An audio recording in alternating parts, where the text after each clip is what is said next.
These are called Brainy Cards, okay? And they're a pack of cards showing a number of activities that can help regulate children who are emotionally dysregulated. The brain works or gets used to things by repeating. So usually give the example of riding a bike to a child, or to an older child when they're learning to drive, or a young person. So you don't get that instantly, you have to think about each bit, and it's only by doing things again and again and again and again that they click. And using the analogy of walking a path through a cornfield.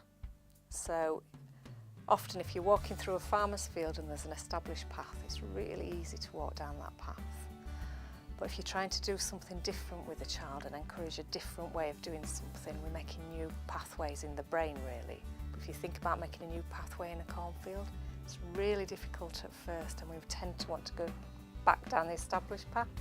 If we do it again and again and again and again, it becomes a pattern in the brain. When working with children who've experienced trauma, we often see lots of behaviours that are driven by lower brain levels rather than the thinking brain. And to understand that, it's helpful to think about Dan Siegel's hand model of the brain. And he uses the hand to demonstrate how the brain's made into, or develops in 3 stages. So if we imagine that this is the spinal cord, it leads up to the brainstem here, and then the next part to develop is the emotional brain, sometimes called the limbic brain. And then surrounding all of that is the cortex, thinking brain, and that's the bit that makes us human. Okay. So when a brain's calm and working together, it looks something like that. With children who have experienced trauma, they very easily get triggered, and he calls it flipping the lid. So the cortex kind of goes offline and the thinking brain's no longer working. And that can be described as when the child's in the fight or flight response. So in fight or flight, you may see behaviours like anger and aggression, or running away or hiding. And if the fight or flight response is not working, the next level is when the child has to go away inside their head, which is also known as dissociation.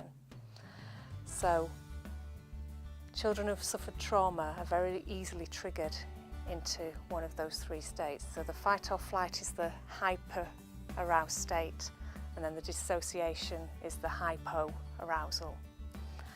And what these activities can do, they can help the child to either calm, so to come down from hyper-arousal, get the thinking brain back online, or they can stimulate or upregulate a child so that they can come out of that shut-down dissociative place. Lots of these activities are things that we do naturally, and as the brain works on repetition, the idea is if the child practices these activities on a daily basis or as often as possible, then the brain can relearn to be in what we call the window of tolerance, so in the calm state and having the whole brain working together. That's the idea.